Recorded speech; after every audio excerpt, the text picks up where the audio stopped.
están?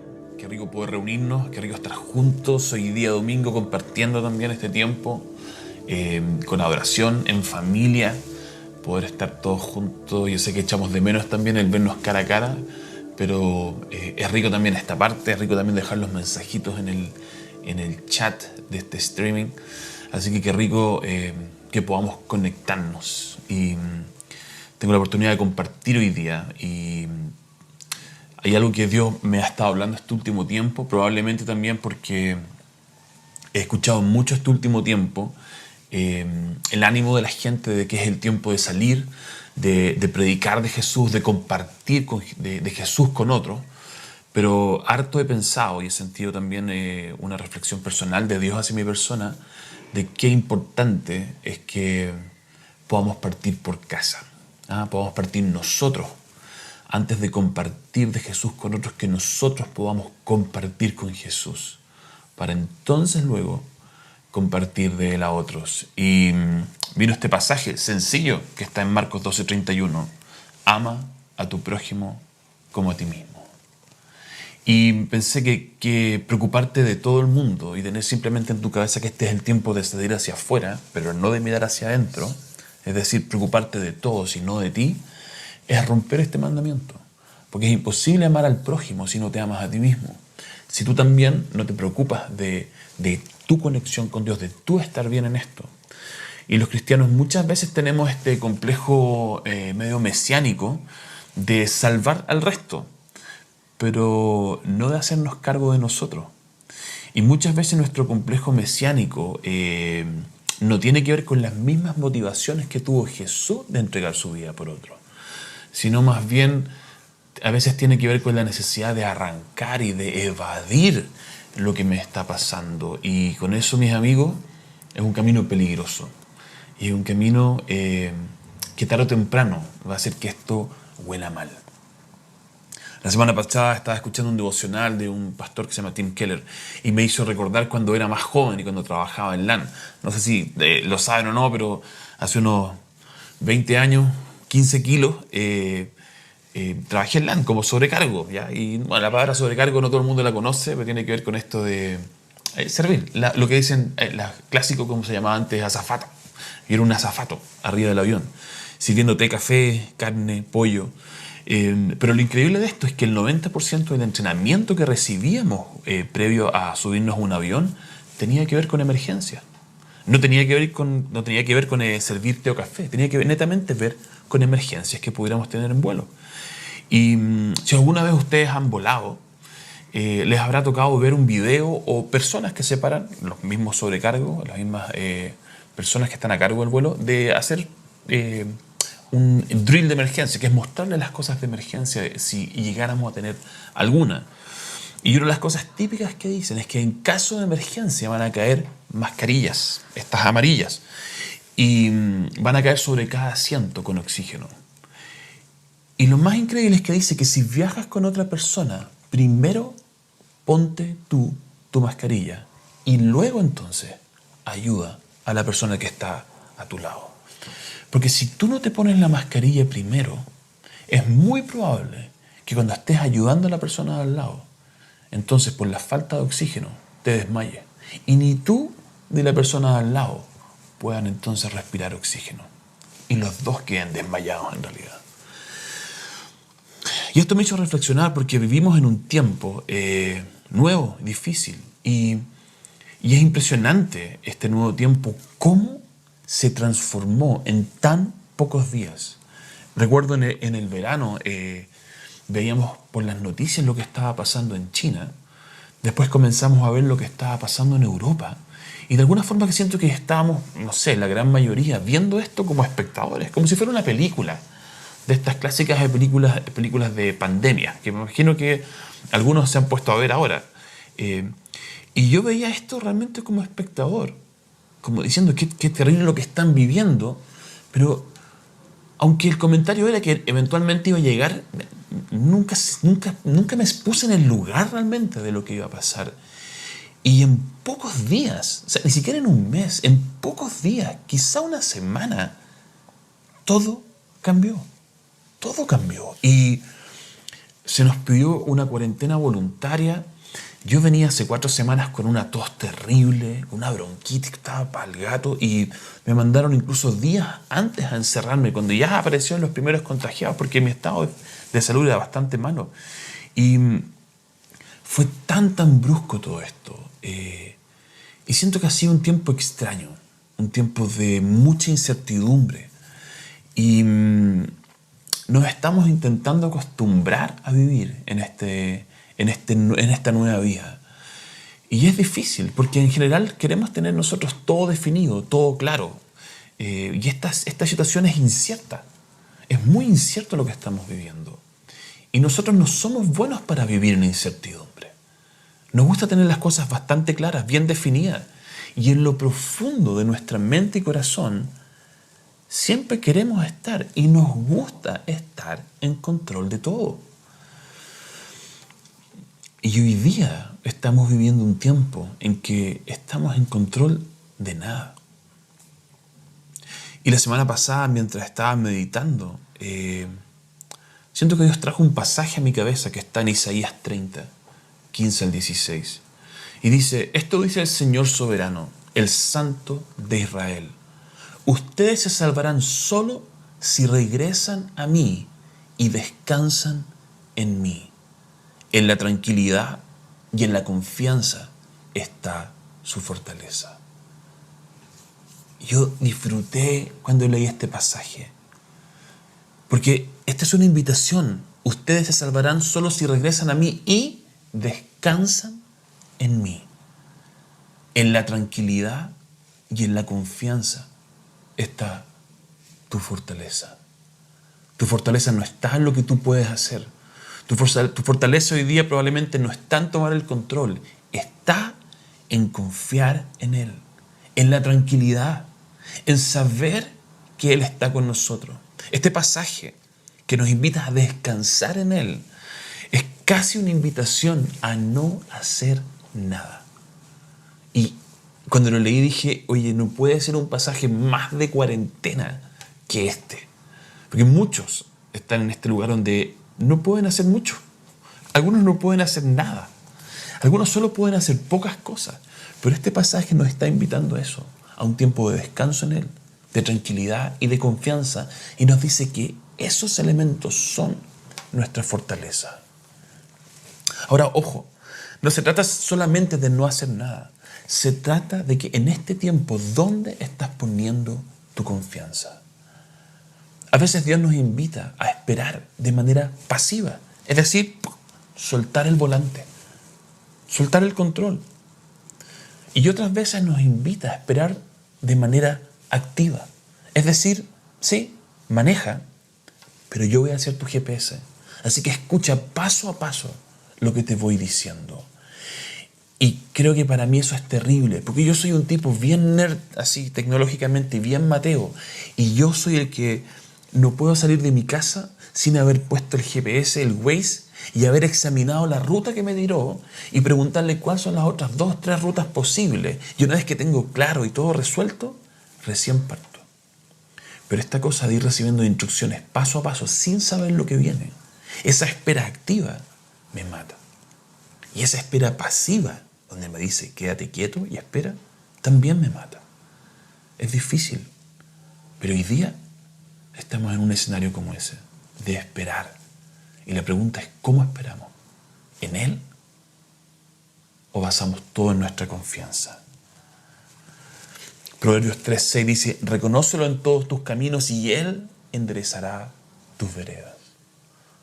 Así que tú tienes que ver cuál es la espera que Dios te está llamando a tener hoy día. Una pasiva o una activa. Pero la espera que sea, Él te está invitando a hacerla en Él.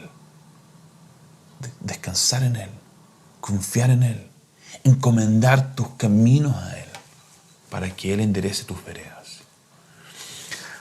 Ahora, este pasaje que leí, Isaías 30, leí la parte bonita, pero quiero leerlo de nuevo y leer un pedazo que faltó.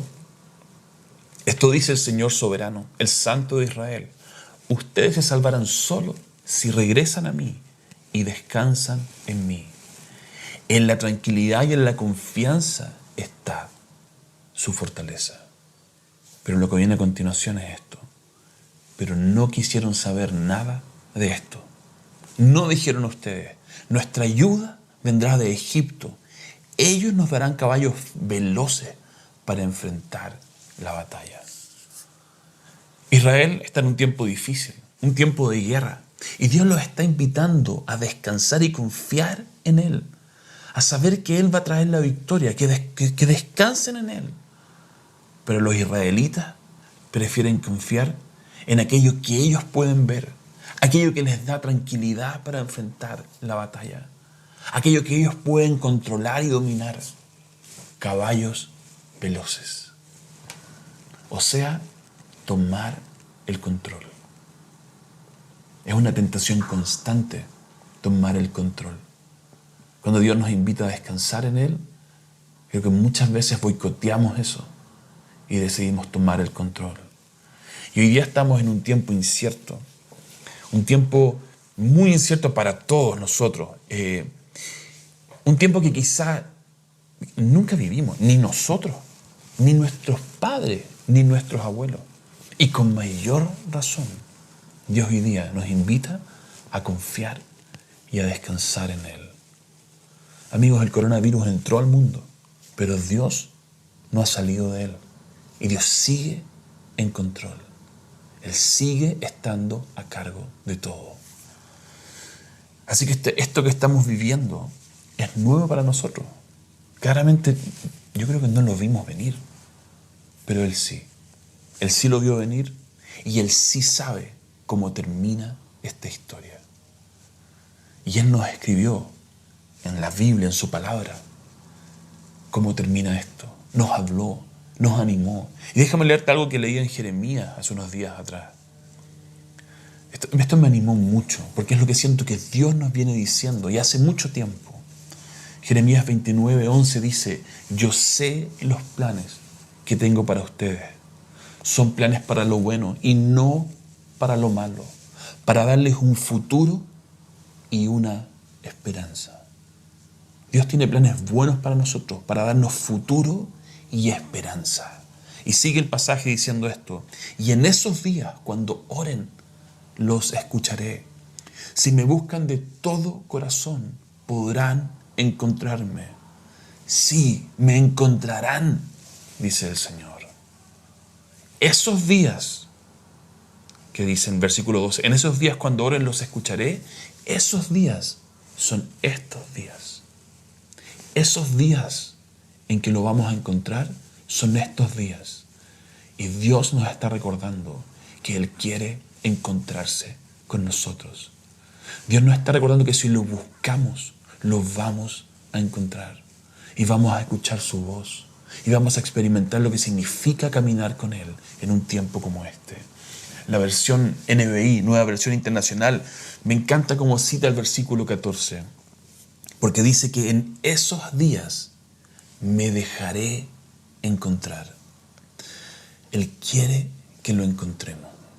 Y me hizo recordar un libro que leí hace muchos años atrás, y los que son más antiguos en la viña se van a acordar porque hace años atrás estuvo muy de moda Tommy Tenney, que es un autor americano y que escribió un libro, bueno, escribió varios libros, pero en uno de ellos, en Los Captores de Dios, Tommy cuenta una historia, cuenta cuando él era pequeño, cómo cuando su papá llegaba del trabajo siempre jugaban a las escondidas. Y dice que su papá iba y se escondía en alguna parte de la casa, pero el papá dice que siempre dejaba una parte de su cuerpo asomada para que su hijo lo encontrara, porque quería que su hijo lo encontrara. Y pensé, y me hizo recordar mucho en un tiempo como este, porque siento que es un tiempo incierto. Y a veces alguno puede estar sintiendo como que Dios no está, como si Dios estuviera escondido. Pero quiero decirte en este tiempo que Dios se esconde para ser encontrado. Es como un padre detrás de la lavadora, pero con una pierna asomada, esperando que su hijo lo encuentre. Dios anhela encontrarse contigo. De eso se trata toda nuestra vida, de encontrarnos con Él. Por eso en Jeremías dice esto: en esos días me dejaré encontrar. Y esos días son estos días. Y Él quiere encontrarse contigo y Él quiere que tú lo encuentres. Venimos de Semana Santa y Semana Santa es un recordatorio de cuánto Dios quiere encontrarse contigo. Él hizo todo lo que podía. Murió en una cruz, pagó por todos tus pecados para siempre, para poder así captar tu atención y decirte de una forma tan clara que Él te ama, que lo único que quiere es estar contigo, que quiere que puedas volver a casa con Él, ya que ese es tu lugar seguro. Él quiere pasar tiempo contigo y sin agenda, sin que traigas todos tus rezos y todas tus cosas ensayadas en la cabeza. Él simplemente quiere pasar tiempo contigo. Y amigos, en un tiempo como este, más que nunca, necesitamos volvernos a Él. Así que si estás ansioso, ansiosa, angustiada, angustiado, corre a Él. Este es un tiempo para correr a Él. La Biblia dice en el libro de Hebreos que no tenemos un sumo sacerdote, o sea, un Jesús que no pueda compadecerse de nuestras debilidades. Este pasaje es hermoso porque nos habla de un Jesús que se compadece, que nos entiende.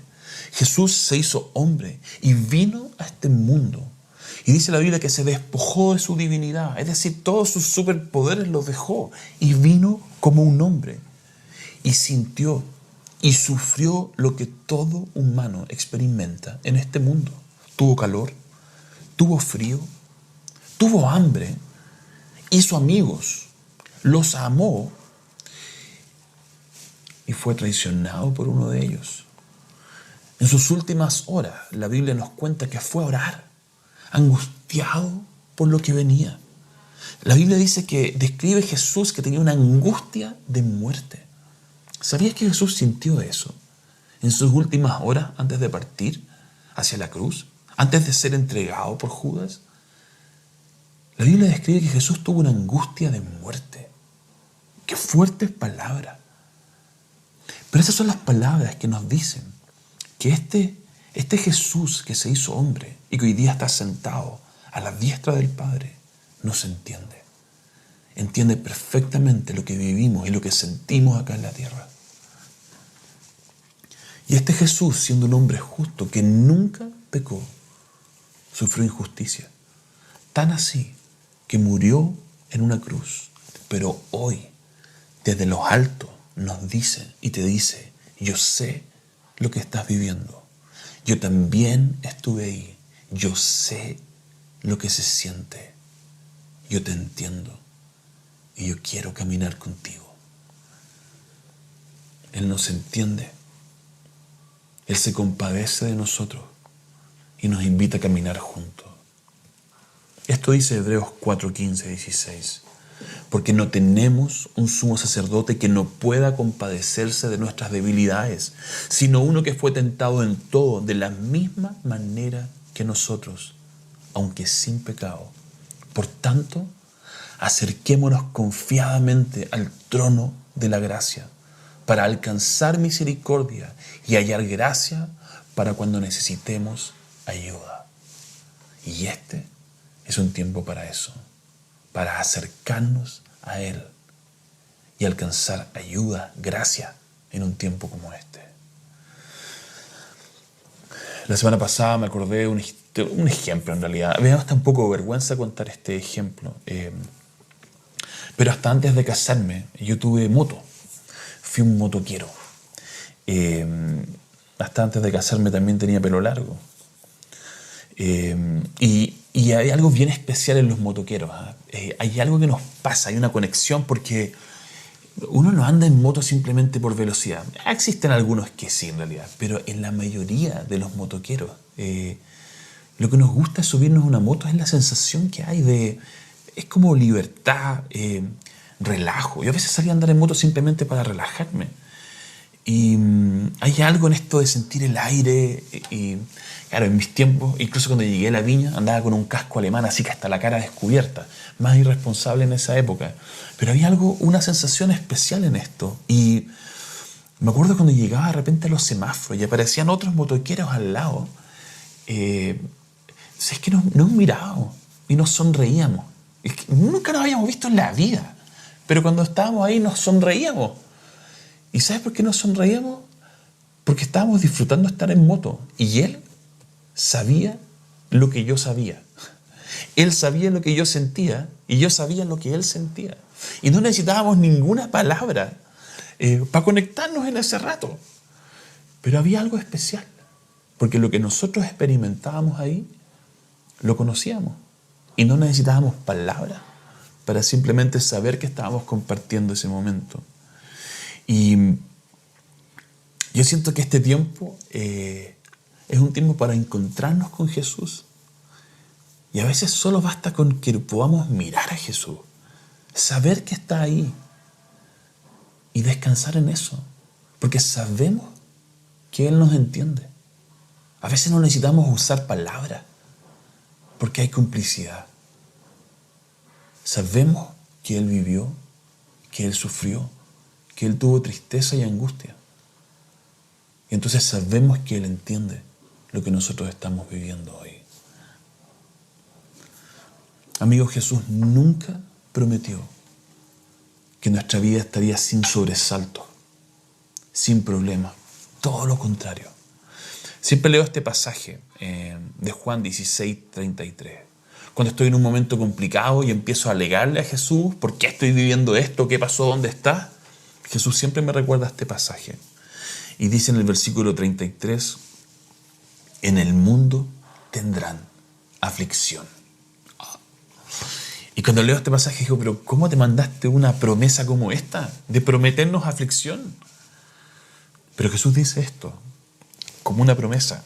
Oye, les prometo esto, en el mundo tendrán aflicción.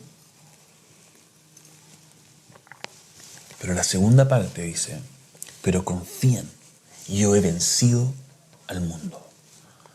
Confíen en medio de la dificultad.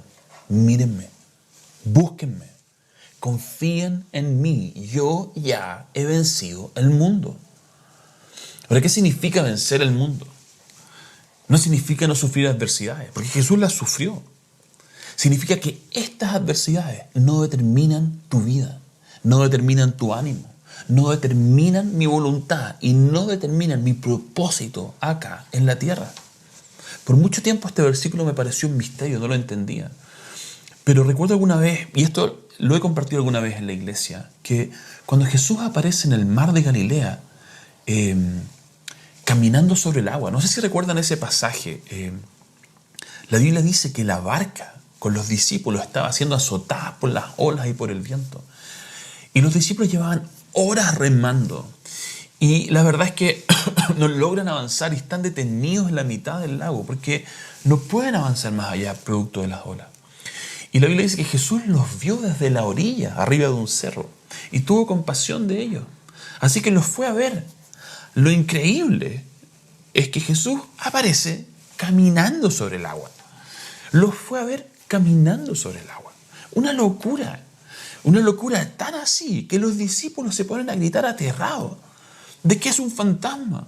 Porque, amigos, caminar sobre el agua, nunca lo habían visto, nunca habían escuchado de algo así. Nosotros lo hemos escuchado ahora por esta historia, pero creo que si nos toca verlo nos morimos igual. También gritamos que es un fantasma. Y en esta escena aparece Pedro. Pedro siempre fue el más choro del grupo. Así el tipo que ya vamos con todo. Y que no pensaba mucho, sino que simplemente salía. Y se le salían las casillas a cada rato. Y Pedro va y le dice, si eres tú realmente, y no un fantasma, si eres tú, manda que yo vaya y camine sobre el agua como tú. Y entonces Jesús le dice, ven. Y Pedro, valiente, se baja de la barca y comienza a caminar sobre el agua. Yo lo encuentro increíble. Son dos personas que caminan sobre el agua. Por último dice, bueno, Jesús es Jesús. Pero Pedro está caminando sobre el agua.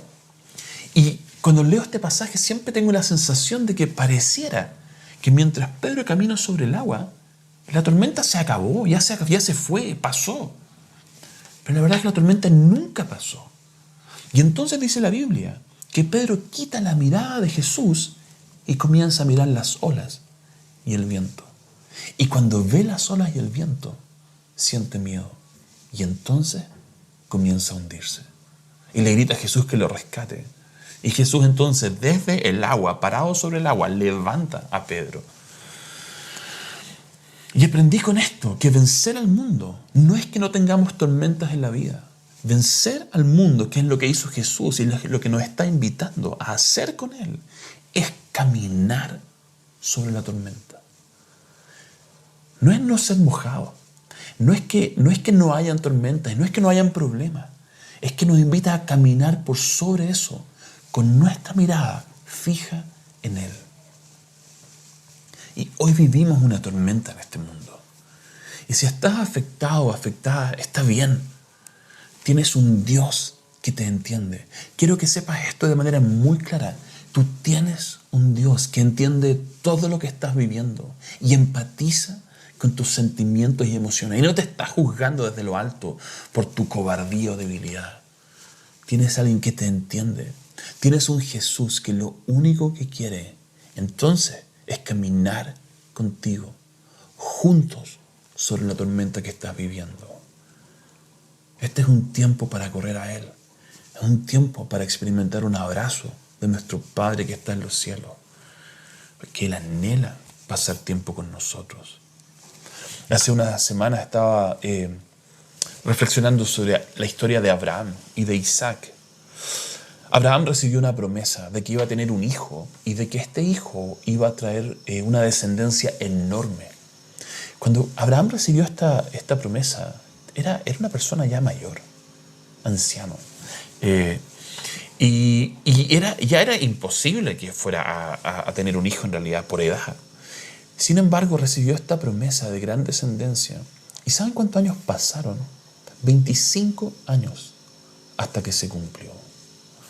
Así que, años después, cuando ya Abraham tuvo a su hijo, y su hijo ya tenía, no está en la Biblia claro, pero se cree que tenía alrededor de unos 15 años. Algunos piensan que hasta 20 años. Dios le pide a Abraham, duramente, que sacrifique a su hijo Isaac. Y es muy fuerte, porque Abraham en este momento tiene más de 100 años. Y este es su único hijo, y nunca habían podido tener hijos con su esposa. Lo cual en esa época era bastante deshonroso. Y aquí están, en esta invitación a sacrificar a su hijo, cuando ya tiene más de 100 años. Y la gran pregunta es, ¿qué es mi hijo? Y además, bueno, ¿y cómo va a venir entonces esta promesa de la descendencia? Pero Abraham hizo caso y fue al monte. Y cuando está a punto de sacrificar a su hijo, Dios lo detiene y le dice que no lo haga. Y entonces le muestra que hay un cordero que está enredado en unos matorrales. Y le dice que sacrifique ese cordero. Siempre pensé que Dios estaba poniendo a prueba a Abraham en este tiempo. Pero ¿realmente Dios está poniendo a prueba a Abraham? ¿Realmente Dios quiere descubrir el corazón de Abraham? ¿Cuán fiel es? ¿Y hasta dónde está dispuesto a creerle y a obedecerle sin cuestionar? La verdad es que Dios lo sabe todo. Uno de sus atributos es que es omnisciente. Es decir, todo lo sabe. Por lo tanto, sabe perfectamente cuál es el corazón de Abraham. Lo que Dios está haciendo acá no es descubrir cuál es la fe de Abraham. Es que Abraham descubra hoy cuál es su fe. ¿Qué ha pasado con su fe estos años? ¿Cómo ha crecido? ¿Y dónde está él hoy frente a Dios? En el pasado, cuando Dios le pidió a Abraham que dejara su tierra y su parentela y se fuera a una tierra que le iba a mostrar, ni siquiera le dijo cuál era. Le dijo, deja tierra, deja parentela, deja todo y sígueme y te voy a mostrar otra tierra. Y Abraham hizo esto, pero parcialmente. Es decir, dejó su tierra, sí partió, pero igual se trajo un poco de familia, porque probablemente no quería estar solo. Así que no hizo exactamente lo que Dios le dijo. Y cuando Dios le dice que va a tener un hijo con Sara y que espere, esa larga espera, ya siendo anciano, viendo que los años pasaban, y esa larga espera que son 25 años, algo pasó y se agotaron de esperar. Y entonces la misma Sara le dice a Abraham que tenga un hijo con su sierva, Agar. lo que finalmente traerá un conflicto inmenso para ellos como familia. Así que Abraham no había tenido la fe que debía tener y no había sabido esperar como tenía que hacerlo. Y me imagino que esto también había traído algo de culpabilidad en la vida de Abraham. Entonces, cuando viene esta petición de que vaya a sacrificar a su hijo, habiendo visto la fidelidad de Dios por años y habiendo visto que él realmente cumplía sus promesas, esta vez no lo duda y está dispuesto a hacer tal cual lo que Dios le ha dicho. Y entonces parte al monte, porque debe pensar: ya en el pasado dudé y no supe esperar y no supe obedecer. Ahora haré todo lo que Dios me diga.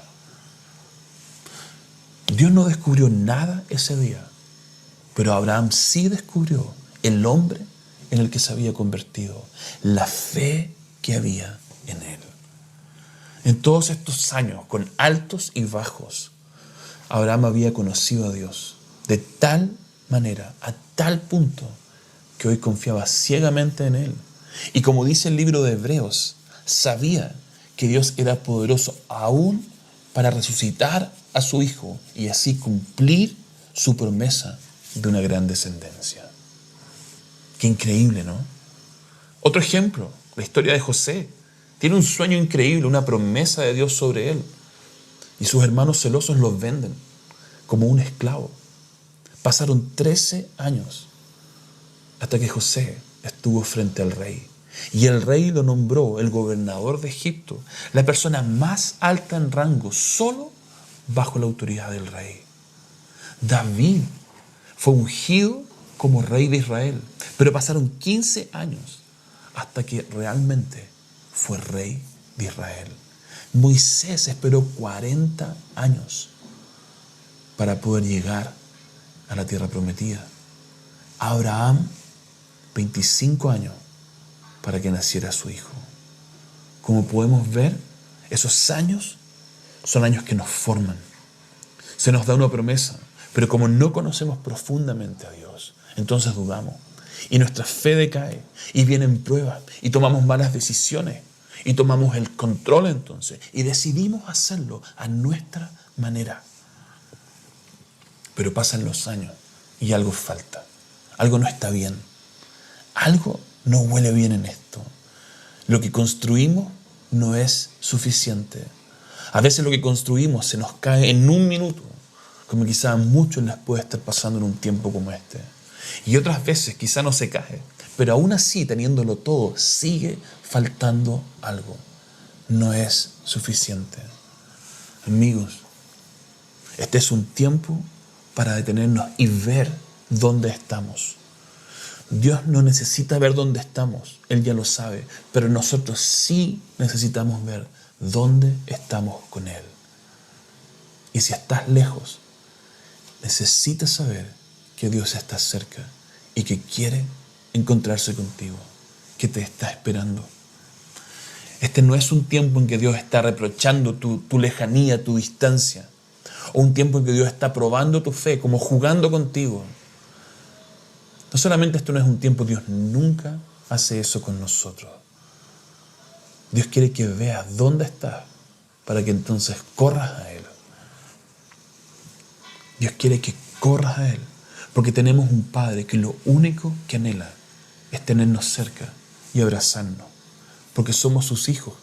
Y no hay nada más preciado para un padre o para una madre que sus hijos. Algo que en un tiempo quizá como este de cuarentena más hemos valorado y desarrollado. Así que en un tiempo que para muchos ha sido de reagruparse como familia, reagrupémonos con el Padre, reagrupémonos con el Hijo y con el Espíritu Santo y caminemos juntos. Las máscaras de oxígeno han caído, así que ponte la tuya primero y respira profundo y siente el oxígeno y recibe la paz de Dios. Y cuando te sientas fresco y renovado, entonces mira al lado y entrega aquello que Dios te ha dado. Familia, que Dios los bendiga mucho.